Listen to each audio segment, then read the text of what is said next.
don't like it, please don't use it. Don't bother. And if you don't use it, we promise we won't hate you, or just a little bit.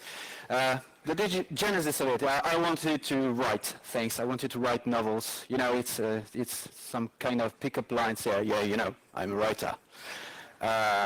And I was looking for tools to help me writing efficiently, and I stumbled upon Pyroom. What is Pyroom? Pyroom is a full-screen monochrome text editor. Yeah, full-screen monochrome. That is black on white or green on black, etc. Text editor. But I thought to myself, what's the point? Yeah, you know, it edits text just like a normal text editor, but you can edit any kind of text with a text editor. But the fact that it's full screen, and it's completely full screen, you have absolutely no menu bar at all, focuses you on writing. You have absolutely no distraction when you're full screen. And when it's only text and text only, you don't have to bother about, is it bold, is it emphasis, is it the title, is it... We don't care. We don't have to care. You just write. Formatting will be later on. Pyroom is a full-screen, monochrome text editor, and it costs $24.95 US. And it only works for the Mac. That's not what I wanted to have. I wanted to have it for Linux, you know. I run Ubuntu for years, so I wanted to have it on Linux. I thought to myself, well, a full-screen text editor, that must happen. That must be already there.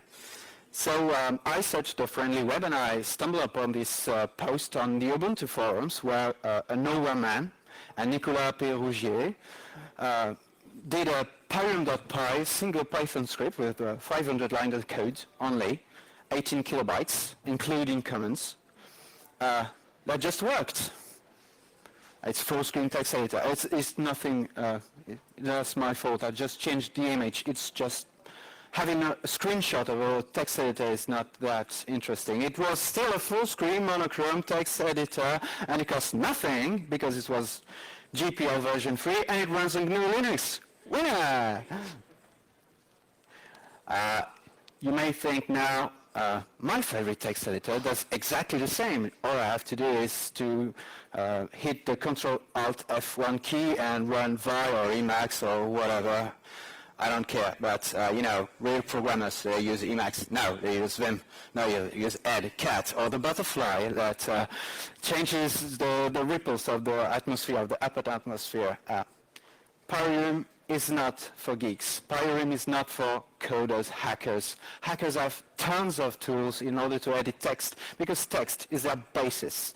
That's their basic work. So it's not for you, it's for usual normal people, normal Joe, who wants to edit text in his own environment, except that instead of having many windows opened, it just has one single frame, black and white. By the way, XKCD rocks. The Pyroom.py, there are many pros. In my own opinion, it just works, first. It was lightweight. Just an 18 kilobyte Python script is nice. It's written in Python, so I can grok the code, understanding it, and eventually modify it. And I can modify it and publish modifications because it's GPL version 3. The cons were there were no actual really handy theme management. If you want to have green on black instead of white on black, etc., it was hard-coded in the script, so it was not that nice. It was not localizable. I'm French. I want to have all of my software in my own language, and I wish that everyone can have software in Spanish, in German, in whatever. I don't care. And it was a little bit rough at the edges. A lot of things were missing, in fact. So I decided to fork it. Fork are interesting because you can do it. It's GPL version 3, so I started up a project on Launchpad. The advantages of Launchpad is that you have the code management. You can have as many branches as possible you want. It's easier for the translators if you want to use Rosetta. There is a bug manager that I'm using usually as a task manager, and there are mailing lists so you can discuss topics. Started up a pyroom.org domain name, very simple website, just a few lines of information about the project, an RIC channel on Freenode, and then a very nice bunch of developers just joined in. So when the project started to become a little bit bigger, we had to organize it in teams. So there is a Pyroom team. Anyone can join in. Pyroom Bug Squad, if you want to get spammed by bug mails, you can subscribe it. Pyroom Dev is only for developers, hackers. It's on invitation only. And Pyroom Admins, that's the basic administration, releasing, etc.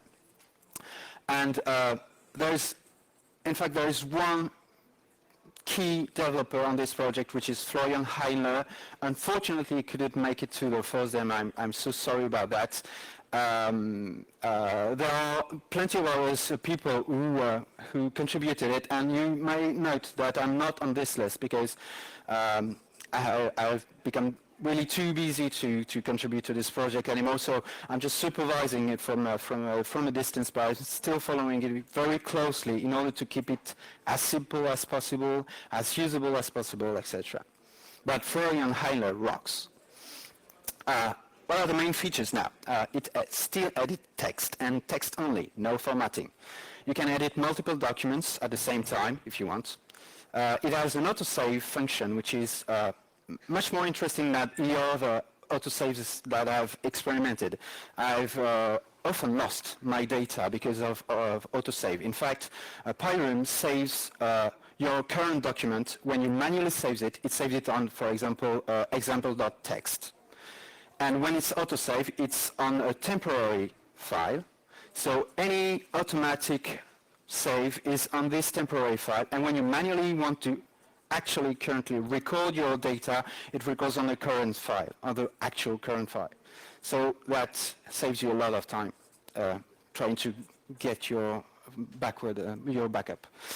Full screen works on dual head, which was pretty cool that I have a dual head at work, and unfortunately it didn't work. Now it works.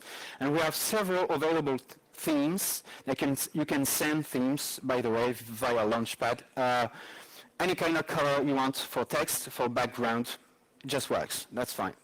And the themes are customizable. That is to say, if you import one theme and you want to change it, you can do it very, very easily via the preference dialog.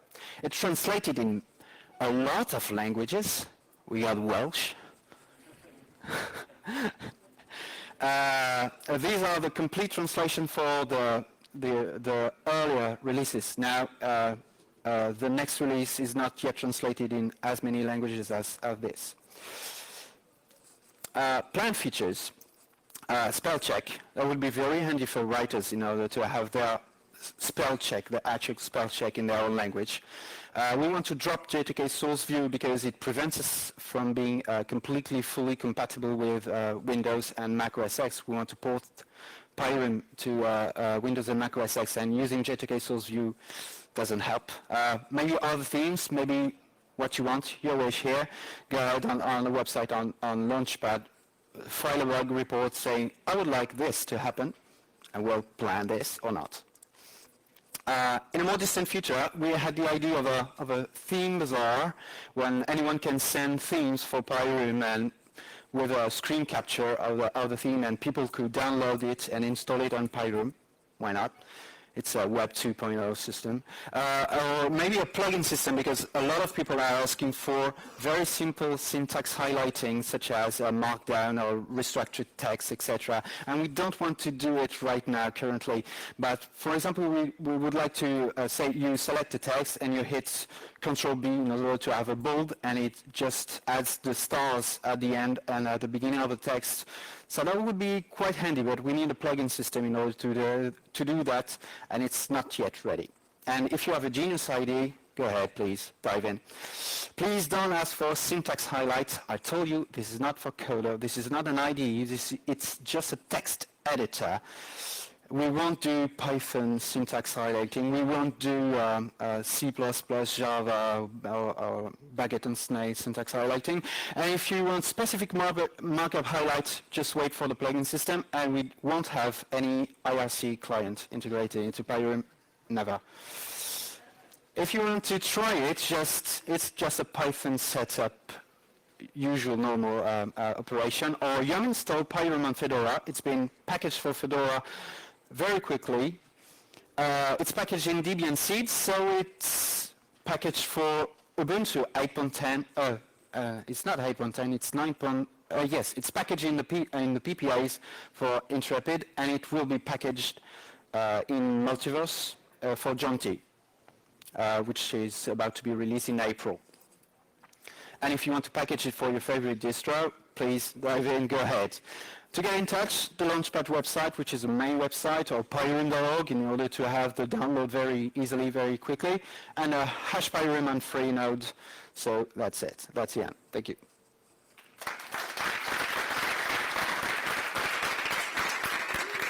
I think we have 5 minutes for questions. That's a long time. Tony? You talked about the dual head support. Yeah. Does it stretch across both or just appear on Yeah, that's an interesting question. In fact, the first time that I just tried to launch Pyroom on a dual head, it just split it through the two screens, and I had the actual window, the actual text window, right in the middle of it. That was really wrong. So now, when you use it on a dual head, when you launch it on one, for example, your right-hand side screen, the text is on the right-hand side, and the other side is completely blank. It's completely black if you have a black background, for example. So it works that way, and that's much better and much more interesting. Yes, please? What text editor do you use to develop Pyroom? I use gedit. But Florian Heiler, I don't know, and I don't care. One more, yeah? So the theming doesn't include fonts, or is it? Sorry? If you use a different theme, can you add fonts to it? Yeah. The question was about fonts. You can use the font you want. It's a monospace, it's not a monospace, it's whatever. It's in your theme. A theme is its colors and a font, and width of text. It's in percentage per your.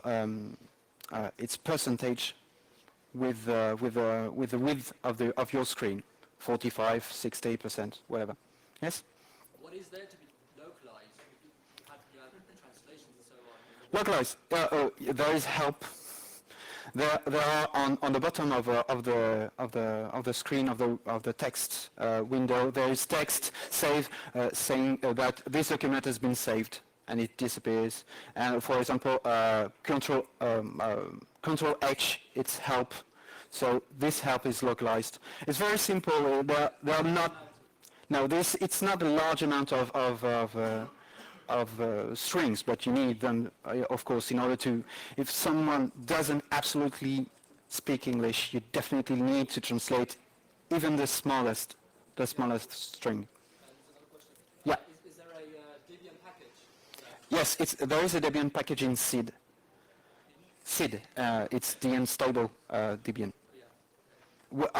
I don't actually currently know if it's going to be in the next Debian release in February. 1 week, hopefully. Anyone else? No? No. Now try to use it. Thank you very much.